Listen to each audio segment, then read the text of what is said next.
My wife and I once had a mountain cabin, but we moved to the city for her health. I hadn't gone back for 15 years. She went there every holiday. When she passed away, my kids said, "Sell that useless shack."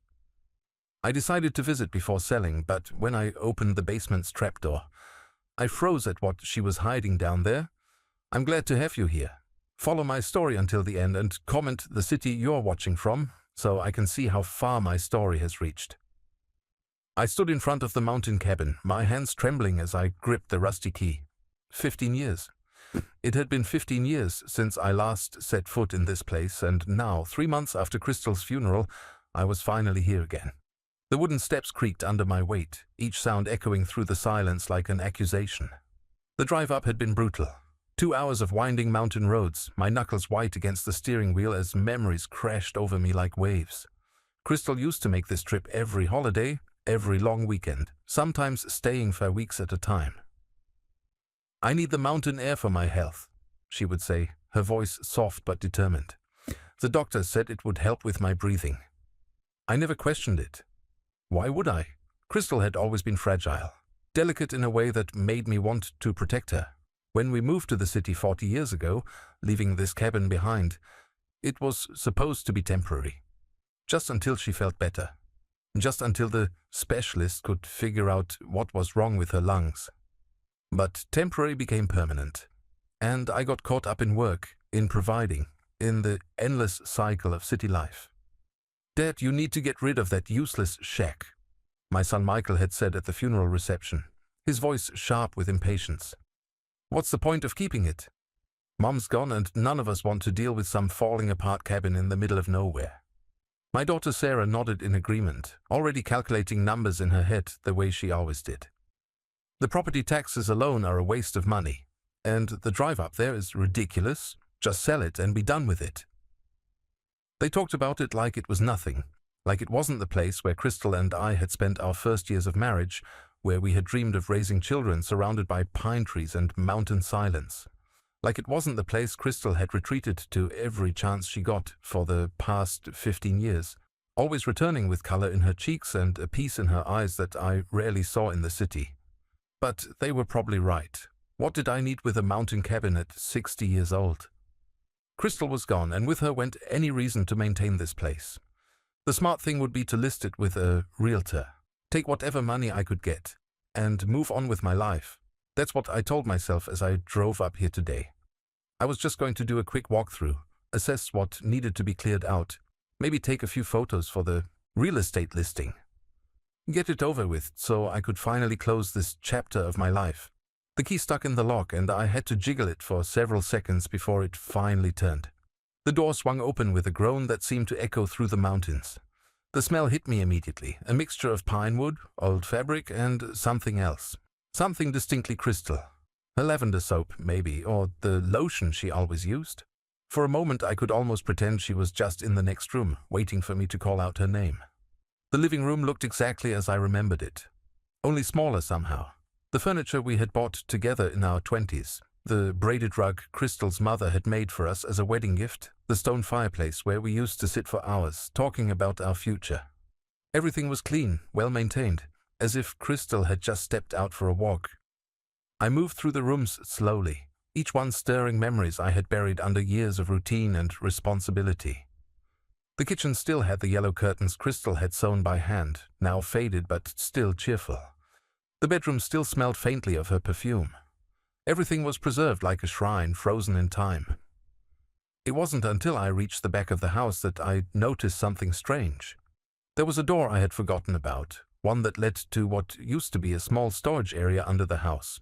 But this door had a heavy padlock on it that definitely wasn't there before. The wood around the frame looked newer too, as if it had been reinforced recently.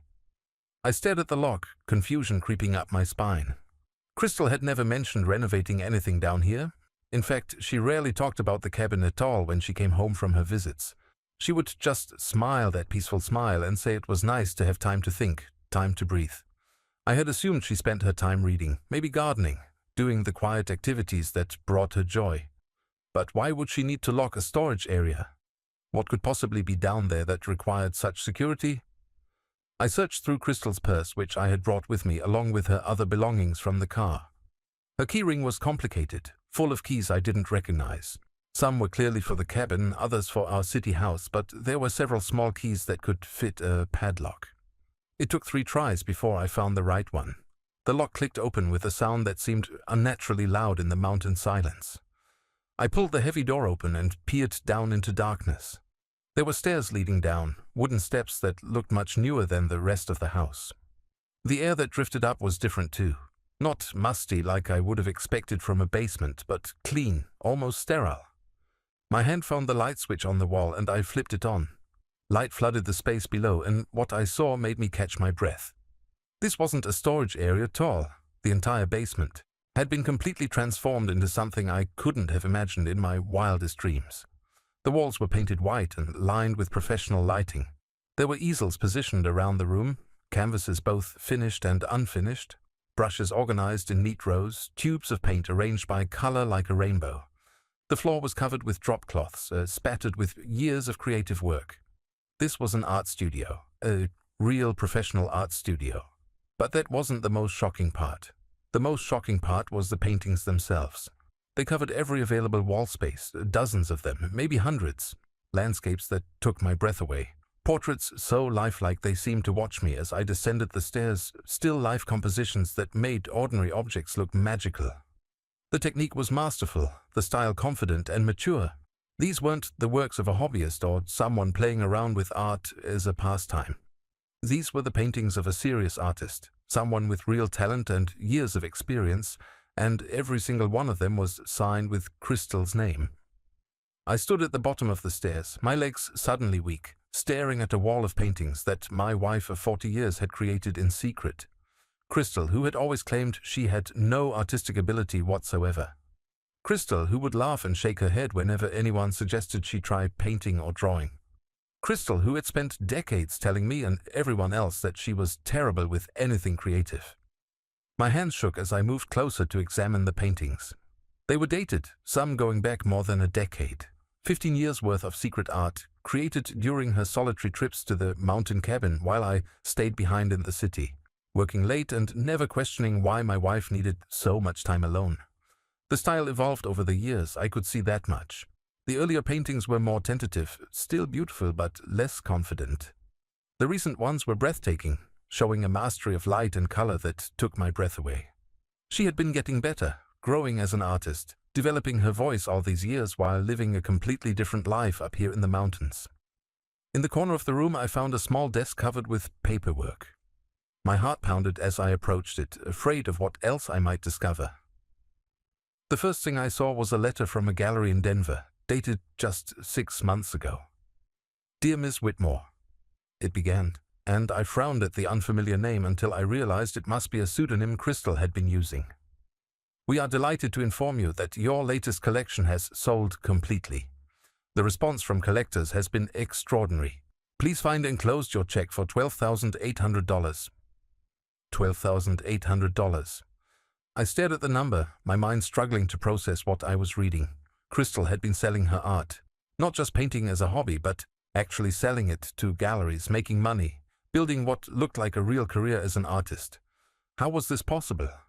How had she kept this enormous secret from me for so many years? And more importantly, why had she felt the need to hide it at all? I sank into the chair at the desk, my hands trembling as I reached for more papers. There were contracts with galleries, receipts for art supplies, correspondence with collectors who praised her work. An entire professional life that I knew nothing about, conducted under a name I had never heard. The woman I thought I knew, the quiet, fragile wife who needed mountain air for her health, had been living a double life. And as I sat surrounded by the evidence of her secret passion, I realized that Crystal's trips to the cabin had nothing to do with her breathing and everything to do with breathing life into the artist she had hidden from the world. But why hide it from me? Why couldn't she trust me with this beautiful part of herself? As I stared at the paintings surrounding me, each one more stunning than the last, I felt something cold settle in my stomach. What else about my wife's life had I completely failed to understand? I spent the next 3 hours going through every piece of paper in that basement studio, and with each document I found, my understanding of my wife unraveled a little more. Crystal hadn't just been painting as a secret hobby. She had built an entire career as an artist, complete with multiple gallery representations, a steady collector base, and what appeared to be substantial income that I knew nothing about. The desk drawers were meticulously organized, everything filed and labeled in Crystal's precise handwriting.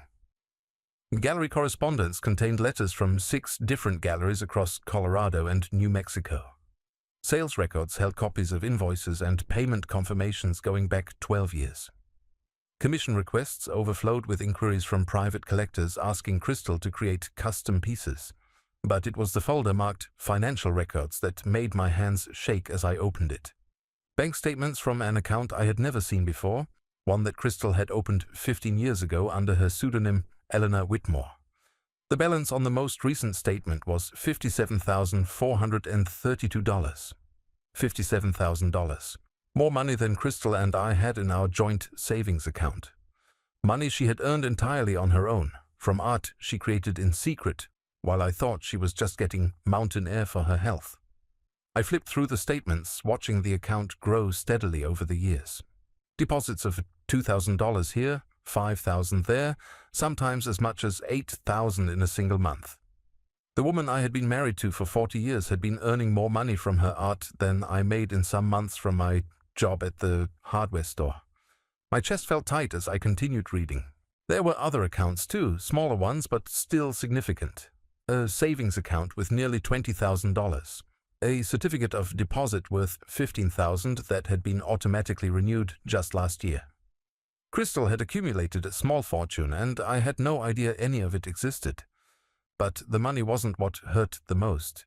It was the realization that my wife had felt the need to hide this entire part of herself from me. That she had created a secret identity, opened secret accounts, built a secret career, all while pretending to be the simple, fragile woman I thought I had married. I found myself staring at a painting on the wall nearest the desk, a landscape of mountain peaks, bathed in golden light. It was signed E. Whitmore in the bottom corner, the same signature I had seen on all the financial documents. Eleanor Whitmore. Who was Eleanor? Was that who Crystal really was when she came up here alone? Was Eleanor the woman she wanted to be but couldn't be with me? The thought made my stomach clench. Had I somehow made it impossible for Crystal to be herself? Had I created an environment where she felt she had to hide her talents, her passions, her very identity? I tried to remember conversations we'd had about art over the years. Crystal would sometimes stop in front of paintings at the rare times we visited museums together, studying them with an intensity that I had attributed to casual interest. She would make comments about technique or color that seemed surprisingly knowledgeable, but when I asked where she had learned about art, she would just shrug and say she read about it somewhere. Now I understood. She hadn't been reading about it. She had been living it, creating it, mastering it in secret while maintaining the facade of being artistically clueless. I found a small photo album tucked behind the bank statements, and when I opened it, my breath caught. Pictures of Crystal at what looked like gallery openings, standing next to her paintings with other artists and collectors. In these photos, she looked different, confident, radiant. Her hair was styled differently. She wore clothes I had never seen before, and her smile was genuine in a way that I realized I hadn't seen in years. There was Crystal shaking hands with what appeared to be a gallery owner, a red dot sticker visible on the painting behind them, indicating a sale. Another photo showed her demonstrating painting techniques to a small group of people. Her hands animated as she explained something about brushwork. She looked like a teacher, an expert, someone people respected for her knowledge and skill. When was the last time I had seen Crystal look that confident about anything? When was the last time she had shown that kind of passion, that kind of joy? The answer hit me like a physical blow. I couldn't remember. In our day-to-day life, Crystal was quiet, accommodating, always deferring to my opinions and preferences. She cooked the meals I liked, watched the television shows I preferred, socialized with my friends and colleagues. I had thought of her as sweet and agreeable, a perfect wife who never caused conflict or demanded attention for herself. But looking at these photos, I realized that wasn't contentment I had been seeing all these years. It was resignation. Crystal had learned to hide her true self so completely that even her husband of 40 years had no idea who she really was. I found more evidence of her deception as I continued searching. art supply receipts that she had clearly paid for out of her Eleanor Whitmore account, professional photography costs for documenting her work, even expenses for art classes and workshops that she had attended, apparently during her health trips to the cabin. The woman I thought needed mountain air for her breathing problems had actually been attending advanced painting seminars and networking with other professional artists. She had been building a career, developing her skills, creating a name for herself in the art world, all while telling me she was just resting and relaxing. The betrayal of it cut deep, but underneath the hurt was something else: shame. How had I failed so completely as a husband that my wife felt she had to construct an entirely separate life? What kind of marriage had we really had if Crystal couldn't trust me with her dreams? I remembered now how she would sometimes mention wanting to try painting, years ago when we were first married. I had dismissed it gently but firmly, telling her that art supplies were expensive and we needed to focus on practical things, on building our life together. I thought I was being responsible, guiding us toward financial stability. But maybe what I had really been doing was crushing her spirit so thoroughly that she learned never to mention her dreams again. At least not to me. I found a small notebook tucked under the photo album filled with Crystal's handwriting. It appeared to be a journal of sorts, but focused entirely on her art. The entries were brief but revealing. Sold 3 landscapes today. One entry read, "The collector said my use of light reminded him of the Hudson River School painters. I was so proud I wanted to call Norman and tell him, but I stopped myself. He wouldn't understand. He still thinks of me as the woman who can barely balance our checkbook." Another entry from just last year. "Eleanor had her first solo show today. Sold nearly everything. I keep wanting to share this joy with someone, but Eleanor's life has to stay separate. Norman loves his quiet, simple wife. He wouldn't know what to do with an artist." The words hit me like arrows, each one finding its mark. Crystal had wanted to share her success with me, but she believed, rightly or wrongly, that I wouldn't understand, that I wouldn't support her, that I preferred the version of her that stayed small and quiet, and didn't challenge my idea of who she should be. As I sat in that basement, the studio surrounded by the evidence of my wife's secret brilliance, I realized that I had lost her long before she died. I had lost her the moment she decided that her true self was something she needed to hide from me. And the worst part was, I was beginning to suspect that she might have been right to hide it. Would I have supported her artistic career 15 years ago? Would I have encouraged her to spend money on supplies and classes and gallery fees? Or would I have worried about the practicality of it, the uncertainty of artistic income, the time it would take away from managing our household? I was afraid I already knew the answer. I was afraid that Crystal had known me better than I knew myself, and that she had hidden Eleanor Whitmore not out of shame for her art, but out of protection for it. She had created a space where her creativity could flourish without my practical concerns and conservative judgment interfering. But as I looked around at the professional studio she had built, at the evidence of her success and talent, I realized that Eleanor Whitmore wasn't the lie. Eleanor was who Crystal really was when she felt safe enough to be herself. The quiet, fragile wife I thought I knew, she was the fiction Crystal had maintained to keep peace in our marriage. And now she was gone, and I would never have the chance to meet the real woman I had been married to for 40 years. I would never be able to tell her that I was proud of her, that her art was beautiful, that she should have trusted me with her dreams. Or maybe she was right not to trust me. Maybe I needed to earn the right to know Eleanor Whitmore before I could mourn her loss. It was when I opened the filing cabinet in the corner of the studio that the full scope of Crystal's deception became clear, and with it, a truth so devastating that it brought me to my knees on the paint-splattered floor. The top drawer was labeled "Family Expenses" in Crystal's careful handwriting, and inside were folders that made my blood run cold. Michael's college, Sarah's medical bills, Norman's heart surgery. Each folder was thick with documents, receipts, and bank transfers that painted a picture I couldn't have imagined in my worst nightmares. I opened Michael's folder first, my hands trembling as I read through what appeared to be 4 years' worth of tuition payments. Not just any tuition payments, but payments that I remembered differently. Payments that I thought had come from somewhere else entirely. When Michael had gotten into that expensive private university 8 years ago, Crystal and I had agonized over how to pay for it. I remembered the stress, the late-night conversations about taking out loans, the worry that we would never be able to afford it. Then suddenly, miraculously, Michael had come home one day saying he had received a special scholarship that would cover most of his costs. The documents in front of me told a different story. There was no scholarship. Crystal had paid his tuition herself, $43,000 per year for 4 years, all from her Elena Whitmore account. $172,000 that she had quietly transferred to cover our son's education while letting me believe it was some kind of financial aid. But that wasn't the worst part. The worst part was the letter I found paperclipped to the final tuition payment. A letter from Crystal to the University Bursar's office. "Please ensure that this payment remains confidential," it read. "My son believes he has received institutional aid, and I prefer to keep it that way. This arrangement has allowed him to feel proud of his academic achievements without the burden of knowing his mother sacrificed her own dreams to pay for his education." My vision blurred as I read those words. Crystal had paid for Michael's entire college career out of her art income, then made sure he would never know about her sacrifice. She had let him believe he had earned his way into school, that he deserved that education on his own merits, while she quietly sold painting after painting to cover costs that would have crippled our family finances. And I had never suspected a thing. Sarah's folder was even worse. 8 years ago, when Sarah was diagnosed with that rare autoimmune condition, we had faced medical bills that seemed impossible to pay. The treatment she needed wasn't fully covered by our insurance, and the out-of-pocket costs were staggering.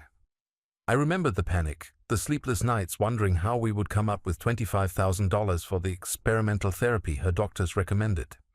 Then our insurance company had called to say there had been a billing error, and that Sarah's treatment would be covered after all. We had celebrated, grateful for what seemed like a bureaucratic miracle that saved our daughter's health and our financial future. But here were the real records. Crystal had paid for Sarah's treatment herself. $24,700 transferred directly to the medical center from her secret account. She had then apparently called the insurance company herself, pretending to be from the medical center, and arranged for them to tell us the charges had been covered. My daughter's life had been saved by her mother's secret art career, and none of us had ever known. The folder marked Norman's heart surgery made my chest tighten with something that felt dangerously close to a heart attack itself. 2 years ago, when I had needed emergency bypass surgery, we had faced the terrifying prospect of massive medical bills, even with our insurance. The surgery itself was covered, but the rehabilitation, the medications, the follow-up care, all of it added up to costs that threatened to drain our retirement savings. But somehow, mysteriously, many of those bills had been adjusted or written off. I had attributed it to hospital charity programs or insurance negotiations that I didn't fully understand. I had been so focused on recovering, on getting back to normal, that I hadn't questioned our good fortune. Crystal had paid $18,600 of my medical expenses out of her own secret earnings. While I was lying in a hospital bed, worried about how we would afford my recovery, my wife was quietly selling her art to ensure that my health wouldn't destroy our financial security. I sat on the floor of her secret studio, surrounded by the evidence of sacrifices I had never known she made, and finally understood why she had needed this separate life. It wasn't just about hiding her artistic talents from a husband who wouldn't understand. It was about creating a financial safety net for a family that would never have accepted her help if they knew where it came from. How had she managed it all? How had she created fake scholarship notifications, arranged phantom insurance adjustments, coordinated billing errors that saved us hundreds of thousands of dollars while maintaining the illusion that it was all just good luck or bureaucratic competence? The answer was in another folder labeled Correspondence.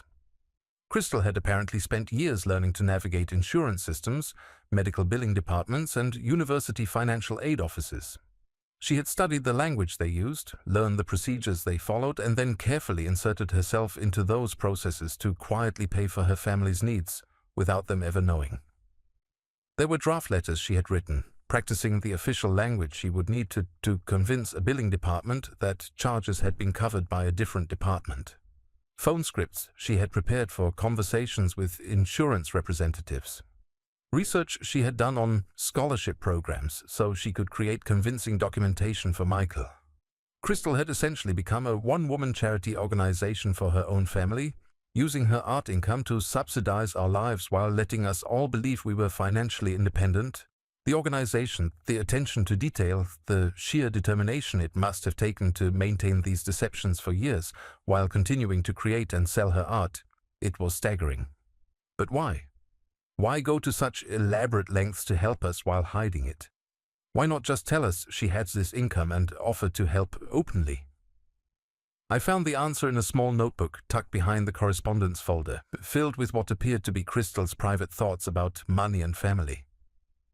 "Norman is so proud of providing for us," one entry read. "He works so hard at the hardware store, and I know it kills him that we struggle sometimes. If he knew I was earning more from my paintings than he makes in a year, it would destroy something in him. Better to let him feel like the provider while I quietly ensure we never actually go without." Another entry from around the time of Michael's college acceptance. "Michael is so excited about that scholarship. I've never seen him so proud of himself. If he knew his tuition was being paid by his mother's hobby paintings, it would take away from his sense of achievement. He needs to believe he earned this opportunity."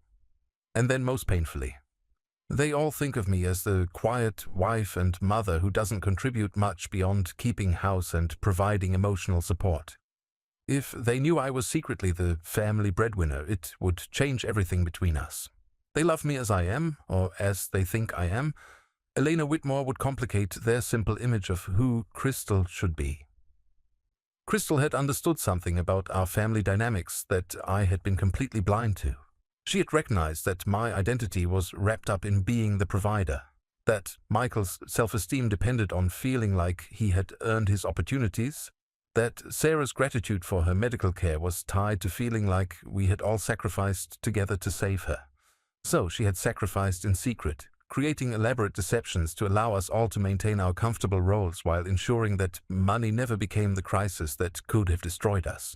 She had been protecting not just our financial security, but our emotional security, our sense of who we were as individuals and as a family. And in doing so, she had made herself invisible. The real Crystal, the talented, successful, financially savvy woman who had quietly held our family together for years, had to stay hidden so that the rest of us could feel good about ourselves. I thought about all the times I had worried about money, all the stress I had felt about providing for my family, all the pride I had taken in being the responsible breadwinner. Crystal could have relieved that stress at any time simply by telling me about her art income.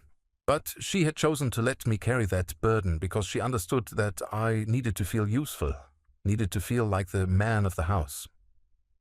How many nights had she lain awake next to me, listening to me worry about bills that she could have paid easily? How many times had she watched me stress about expenses that were no problem for her secret account? How lonely must it have been to carry that financial security alone, to never be able to share the relief she felt knowing our family was safe?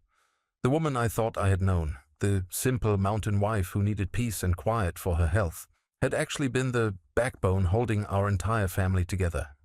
And she had done it so skillfully, so quietly, that none of us had ever suspected we were living on the earnings of a successful artist. Crystal hadn't just been hiding her talent from us. She had been hiding her strength, her competence, her ability to solve the problems that kept the rest of us awake at night. She had made herself small so that we could all feel big. And now she was gone, and I was sitting in the ruins of my understanding of everything I thought I knew about my marriage, my family, and myself. The truth was devastating, but it wasn't finished with me yet. There was still one more folder in the cabinet, one marked future plans that would shatter what little remained of my assumptions about the woman I had been married to for 40 years. The folder marked future plans contained documents that broke my heart in an entirely different way. Where the previous folders had shown me Crystal's financial sacrifices, this one revealed the emotional cost of keeping those sacrifices secret. Inside were detailed plans for an art studio she had dreamed of building in our backyard, sketches of how she might convert our garage into a workspace, and most devastating of all, a business plan for opening her own gallery. But it was the journals I found beneath these documents that finally showed me who Crystal really was, and how completely I had failed her as a husband. The first journal was dated 10 years ago, and the early entries were filled with excitement about her artistic progress. Sold my first painting today, she had written. $500 for something I created with my own hands. I wanted to frame the check instead of cashing it. I can't believe someone saw value in my work. But as I read further, the tone began to change. Norman asked me today what I do up at the cabin all day.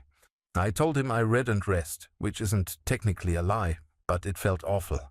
I want so badly to show him my paintings, to share this joy with him, but I remember what happened when I mentioned taking an art class 5 years ago. He said we couldn't afford to waste money on hobbies when we had real responsibilities. I stopped reading, my chest tight with recognition. I did remember that conversation. Crystal had mentioned wanting to take a watercolor class at the community center, something that would have cost maybe $60. I had dismissed it without really thinking, focused as I always was on our budget, on being practical and responsible. I had thought I was being a good husband, protecting our financial stability. But Crystal had heard something different in my response. She had heard that I didn't value her interests, that I thought her creative impulses were frivolous wastes of money. The next entry was even more painful. I tried to show Norman a painting I saw in a magazine today, something that reminded me of the view from our cabin. I started to explain why I thought it was beautiful, but he just glanced at it and said, "That's nice, honey," before going back to his newspaper.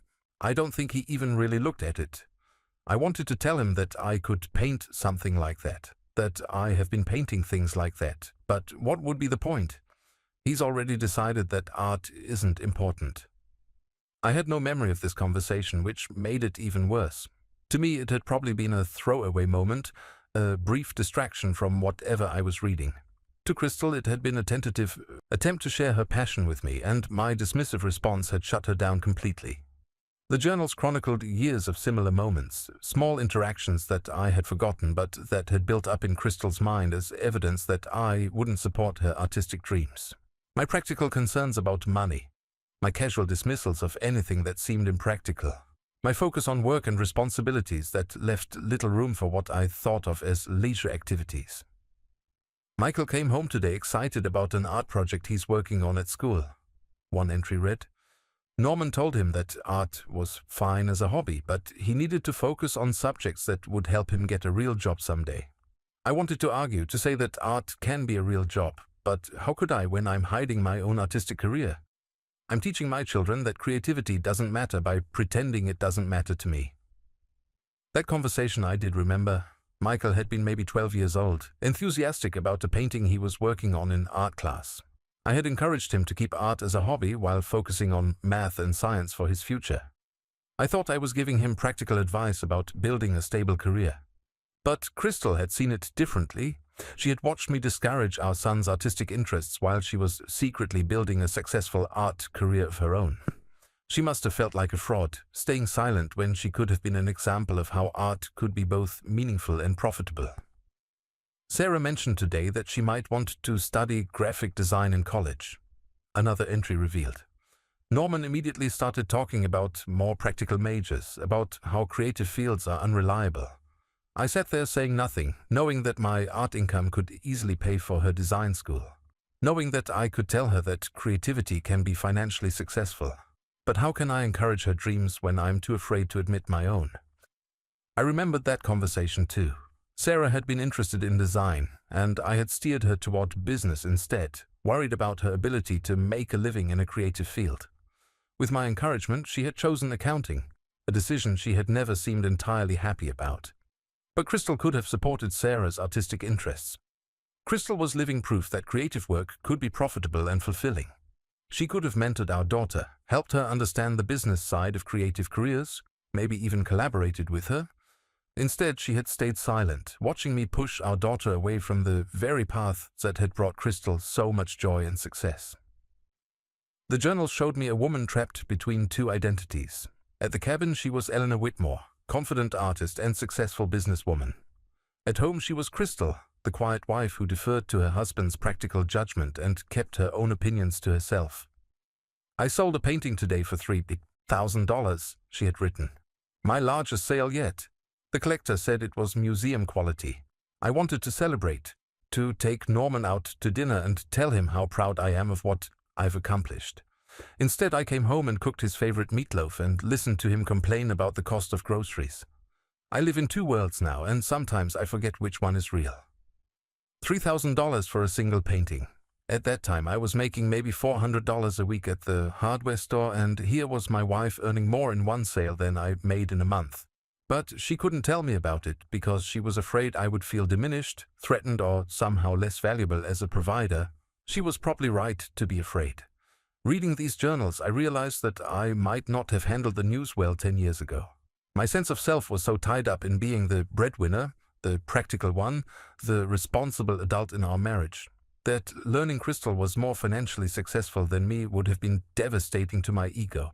But that realization only made me feel worse.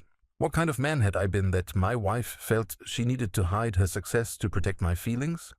What kind of marriage had we really had if Crystal couldn't trust me with her achievements? The later journals showed increasing frustration with the double life she was leading. I'm tired of pretending to be helpless with money when I'm actually managing investments worth more than $100,000, she wrote. I'm tired of acting like I don't understand business when I've been successfully negotiating with galleries for years. I'm tired of being the quiet little wife when I'm actually the one keeping this family financially secure. But she was also afraid of change. Sometimes I think about telling Norman the truth. One entry read, I imagine how it might feel to be honest about who I really am, but then I remember how he reacted when I suggested hanging one of those abstract paintings in our living room. He said it would look out of place, that our house wasn't fancy enough for that kind of art. How can I tell him that his wife creates that kind of art? How can I tell him that our house isn't fancy because I've been secretly paying for everything else? I remembered that conversation about the abstract painting. Crystal had seen it in a magazine and suggested we might buy something similar for our living room. I had dismissed it as too expensive, too fancy for people like us. I thought I was being modest, keeping us grounded in our middle-class reality. But Crystal hadn't been suggesting we buy expensive art. She had been hinting that she could create something beautiful for our home, and I had shut down that possibility before she could even voice it. The most recent entries, from just months before Crystal's death, showed a woman who was exhausted by the weight of her secrets. I'm getting older, and I don't know how much longer I can maintain this double life, she wrote. Eleanor Whitmore has achieved everything I ever dreamed of as an artist. My work is respected, my income is substantial, my reputation is growing, but Crystal Holloway is still the invisible wife who doesn't contribute anything meaningful to her family. I want to integrate these two parts of myself, but I'm afraid it's too late. I've been lying for so long that the truth would destroy everything. She was wrong about not contributing anything meaningful. She had been contributing everything. Our family's financial stability, our children's education and health care, our security and peace of mind, all of it had been quietly provided by the artistic talent she thought she had to hide. But she was right about one thing. By the time I was reading these journals, it was too late. Crystal was gone, and with her went any chance for me to tell her that I was proud of her success, that I was sorry for making her feel like she had to hide it, that Eleanor Whitmore wasn't someone she needed to keep separate from our marriage. The final entry in the last journal was dated just 2 weeks before Crystal's fatal heart attack. I've been thinking about telling Norman about Eleanor, she wrote. Maybe it's time for him to know who his wife really is. Maybe it's time for me to stop being afraid of his reaction and start being proud of what I've accomplished. I'm going to paint one more series, something special that combines the mountain landscapes I love with the emotional honesty I've been hiding. And then maybe I'll find the courage to show him everything. That series was still in progress when I found it. 4 canvases on easels around the studio, partially completed but clearly brilliant. Mountain scenes that somehow conveyed deep emotional truths about love and loneliness, success and secrecy, the beauty and pain of keeping parts of yourself hidden from the people you love most. Crystal had been planning to reveal herself to me. She had been working up the courage to integrate Elena and Crystal to show me the full truth of who she was. But she had run out of time. And now I was sitting in her secret studio surrounded by the evidence of a woman I had never really known, mourning not just her death but my failure to create a marriage where she felt safe enough to be herself. I drove back to the city that evening with Crystal's journals on the passenger seat and a decision crystallizing in my mind. For 15 years, my wife had protected our family from financial hardship while hiding her own remarkable talents. She had died believing that we would never accept or appreciate the real woman she was. But she had been wrong about one thing. It wasn't too late for the truth to come out. It was just too late for her to see how that truth would change everything. The next morning, I called both of my children and told them we needed to have a family meeting. Michael complained about having to drive over on a Sunday, and Sarah immediately wanted to know if this was about selling the cabin. "We need to discuss your mother's legacy," I told them, which was true enough. I just didn't mention that the legacy was far different from anything they could have imagined. They arrived at my house within an hour of each other, both wearing the impatient expressions of adults who had better things to do than humor their grieving father. Michael sat heavily in Crystal's favorite chair without seeming to notice or care about the symbolism. Sarah perched on the edge of the couch, already checking her phone. "Dad, we know you're having a hard time with Mom being gone," Sarah began in the condescending tone she used when she thought she was managing me. "But hanging on to that old cabin isn't going to bring her back. The practical thing is to sell it and move on." "Your mother was practical," I said quietly, and something in my voice must have warned them that this conversation wasn't going the way they expected. They both looked up, suddenly paying attention. I had brought one of Crystal's paintings with me from the cabin, a small landscape that I could carry easily. I unwrapped it now and set it on the coffee table between us. "She painted this." Michael frowned at it, the way he might look at a strange insect. "Mom didn't paint. She always said she wasn't artistic." "Your mother said a lot of things that weren't true," I replied. "She painted for 15 years. She was extraordinarily talented, and she made a considerable amount of money selling her work." Sarah's head snapped up at the word money. "What do you mean selling her work? How much money?" I pulled out Crystal's bank statements and set them on top of the painting. She had savings of nearly $100,000, all earned from her art. The silence that followed was deafening. Michael reached for the bank statements first, his eyes widening as he scanned the numbers. Sarah leaned over his shoulder, her breath catching as she saw the account balances. "This is impossible," Sarah said finally. "Mom never had this kind of money. We would have known." "You didn't know because she didn't want you to know," I said. "She spent that money taking care of all of us instead of herself." I pulled out Michael's college payment records and handed them to him. "Remember that scholarship you got, the one that covered most of your tuition?" Michael's face went pale as he read through the documents. "This says the payments came from a private account. Mom paid for my college? Every penny. $172,000 over 4 years. She let you believe you had earned financial aid because she didn't want to take away from your sense of achievement." Sarah snatched her medical payment records before I could hand them to her. "She paid for my treatment too, but the insurance covered it. Your mother arranged for the insurance to think it was covered while she paid the bills herself. $24,700 to save your life, Sarah. Money you never knew existed." I watched my children's faces as the truth sank in. I expected gratitude, maybe remorse for how they had dismissed their mother's memory. What I saw instead was calculation. Sarah was already adding up numbers in her head, and Michael was studying the bank statements like he was planning something. "So, this money," Michael said slowly, "it's part of Mom's estate now, right? Which means it comes to us." The question hit me like a physical blow. Here I was, revealing their mother's incredible sacrifices, showing them how wrong they had been about her, and Michael's first concern was whether he would inherit the money she had earned. "Is that really your first question?" I asked. "You just learned that your mother was a successful artist who secretly paid for your education and your sister's medical care, and you want to know if you get the money." Sarah looked defensive. "Dad, of course we're grateful for what Mom did, but she's gone now, and this money could really help us.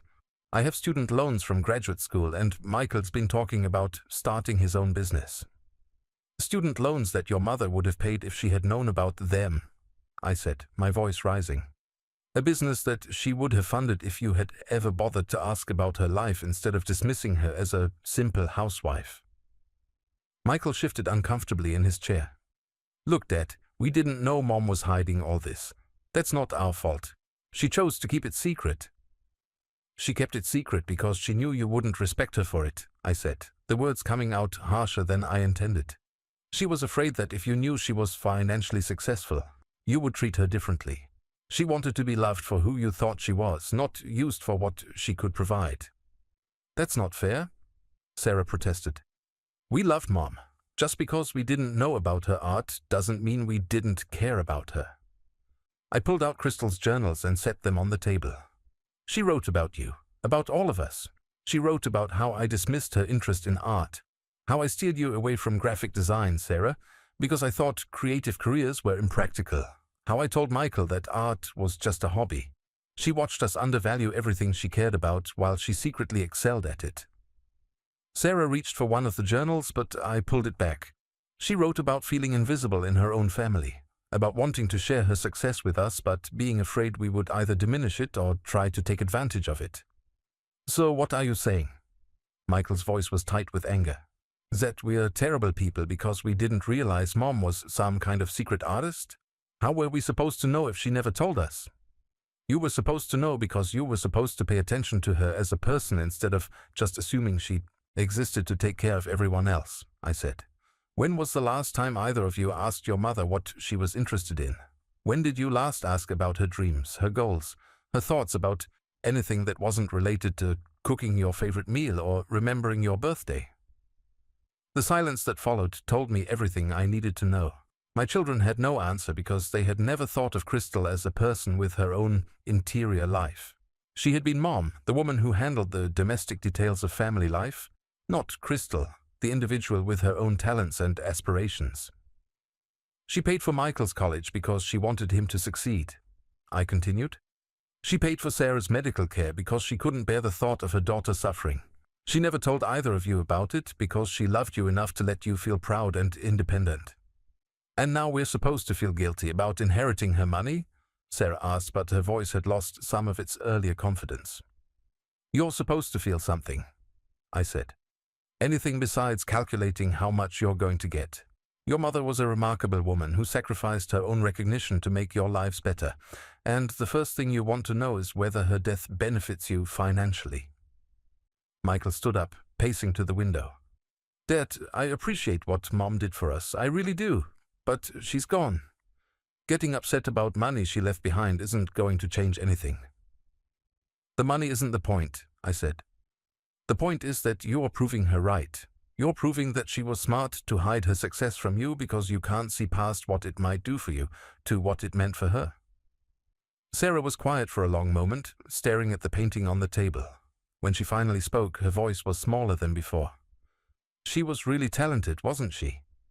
I looked at the landscape Crystal had created, the way she had captured not just the visual beauty of the mountains, but somehow the feeling of peace that came from being alone in nature. She was extraordinary, and she died thinking that none of us would ever understand or appreciate that about her. We could have understood, Michael said, but he sounded less certain now. If she had given us the chance. Could you have? I asked.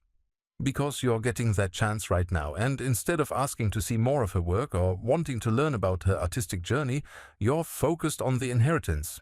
You're doing exactly what she was afraid you would do. The truth of that observation hung in the air between us. I could see my children struggling with it, trying to reconcile their image of themselves as loving children with the reality of their reaction to Crystal's secret life.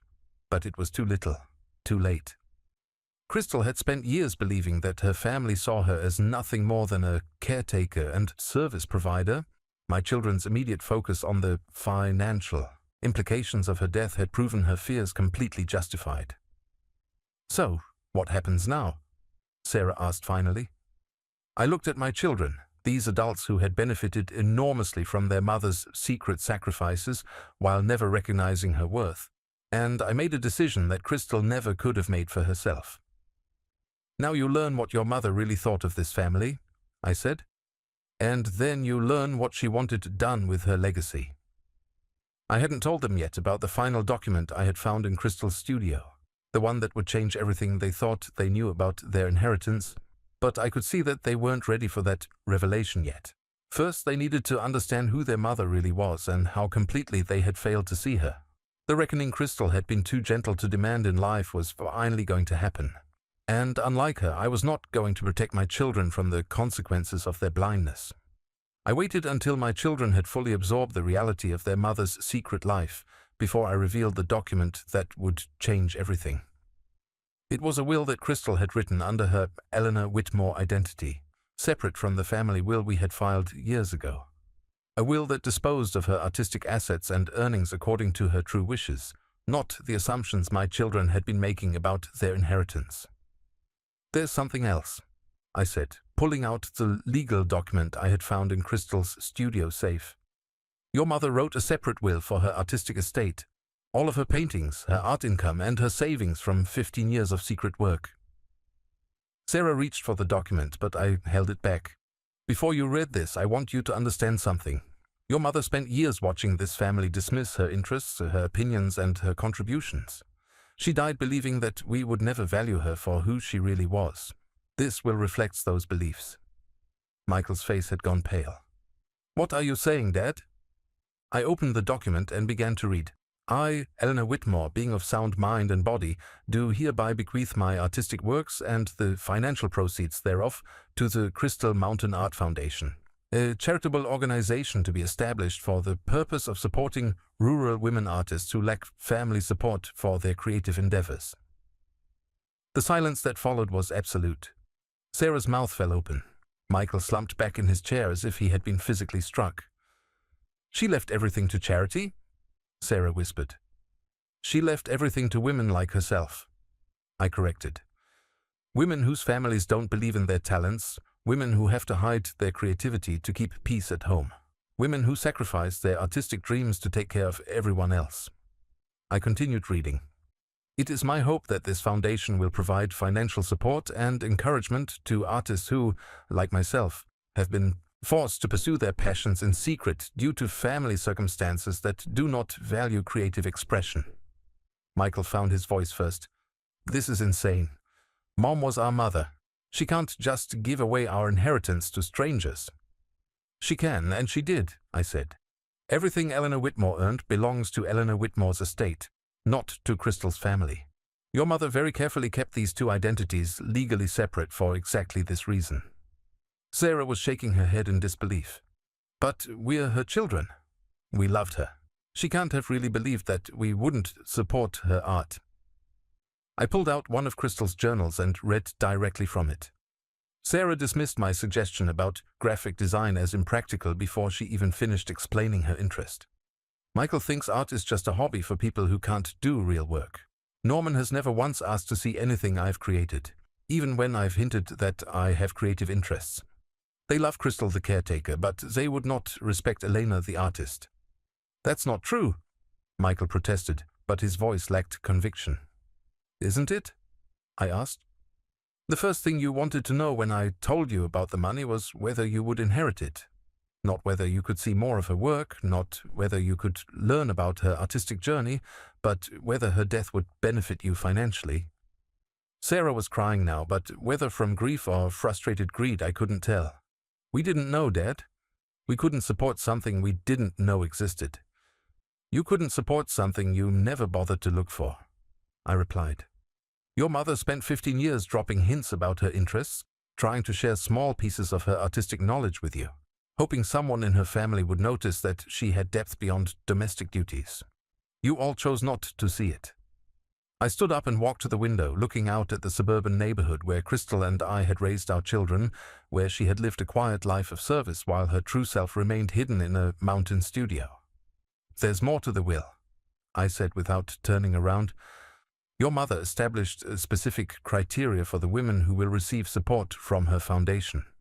They must be over 40, they must be pursuing art despite family discouragement, and they must demonstrate financial need due to lack of family support for their creative work." "She's describing herself," Michael said quietly. "Exactly. She's creating the support system she never had for women who are living the life she lived. Women whose families are too practical, too narrow, too focused on conventional success to value artistic expression." Sarah wiped her eyes. "So we get nothing. After everything we've been through, losing Mom, and now we find out she was successful and we can't even benefit from her success? The question revealed everything that was wrong with my family's relationship to Crystal. Even now, even after learning about her remarkable sacrifices for their education and healthcare, my children's primary concern was what they would gain from her death. "You got plenty," I said, turning back to face them. "Michael, you got a college education worth more than $170,000.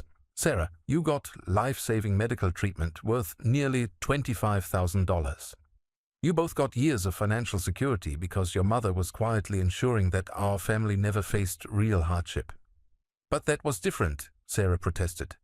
"That was her being our mother. This money, this is like a business asset." "This money came from the same source," I said. "Your mother's artistic talent that you never acknowledged. The only difference is that she's not alive to continue sacrificing her own interest for yours." Michael stood up abruptly. "I can't believe you're supporting this, Dad. You're going to let Mom give away a fortune to strangers instead of her own family." "I'm going to honor your mother's wishes," I said, "something I should have been doing while she was alive." The will contained one more surprise, one that I had saved for last. Your mother also left instructions for her art collection. She wanted it displayed in a permanent exhibition space that would tell the story of Eleanor Whitmore and the artistic career she built in secret. I paused, letting that sink in before continuing. She suggested converting the cabin into a gallery and artist retreat center, funded by her estate, where women could come to create art without judgment or family pressure.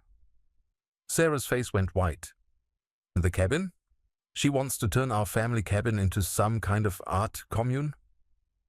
She wants to turn her secret studio into a public testament to the creative spirit that survives even when it's not supported at home," I corrected. "She wants her story to inspire other women who are hiding their talents because their families won't understand." The irony was not lost on me. My children had wanted me to sell the cabin because they thought it was worthless. Now they were learning that it would become a permanent monument to their mother's artistic achievement, a place where her true legacy would be preserved for generations. Michael was pacing now, his anger barely contained. "This is ridiculous. Mom was obviously not thinking clearly when she wrote this. We can contest it. No judge is going to let a mother disinherit her own children to fund some charity for hobby artists." "Eleanor Whitmore was not a hobby artist," I said firmly. "She was a professional artist with gallery representation, collector relationships, and 15 years of successful sales. And her will was witnessed by her lawyer and 2 gallery owners who knew her work. It's completely legal and valid." Sarah looked up at me with desperate eyes. "Dad, you could fight this. You are her husband. You have rights to her estate."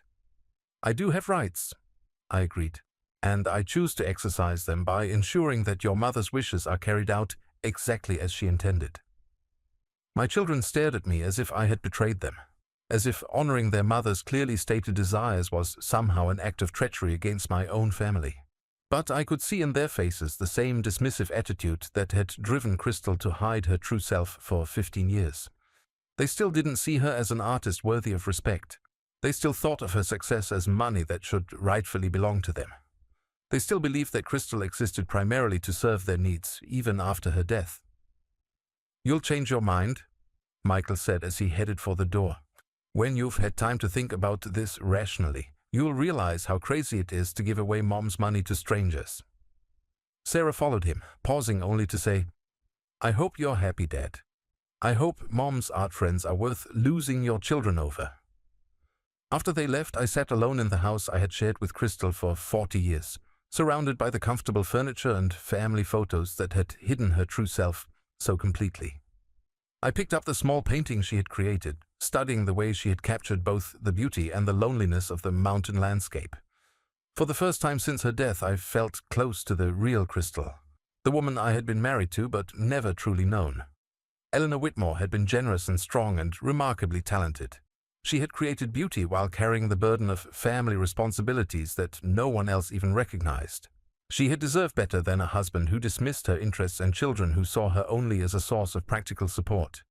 She had deserved a family that valued her creativity, encouraged her talents, and celebrated her success.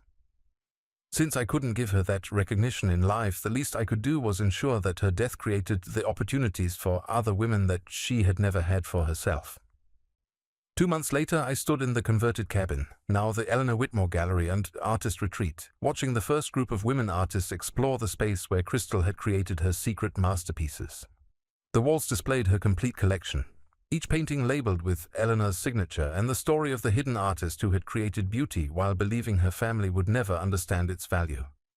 The women who came to the retreat were painters, sculptors, writers, and musicians, all of them over 40, all of them pursuing their art despite family discouragement or indifference.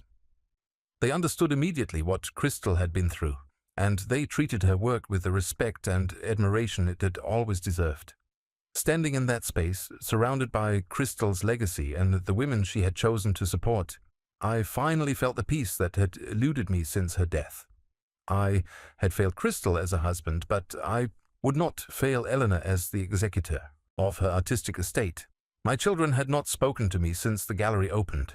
They had made their choice, just as Crystal had predicted they would.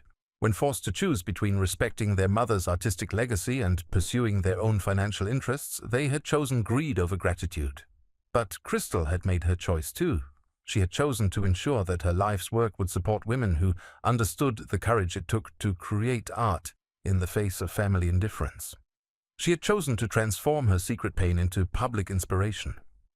As I watched these artists work in the space where Crystal had hidden her talents for 15 years, I realized that Eleanor Whitmore had achieved something more lasting than family approval. She had created a legacy that would outlive all of us, a place where women could be artists without apology, without secrecy, and without fear.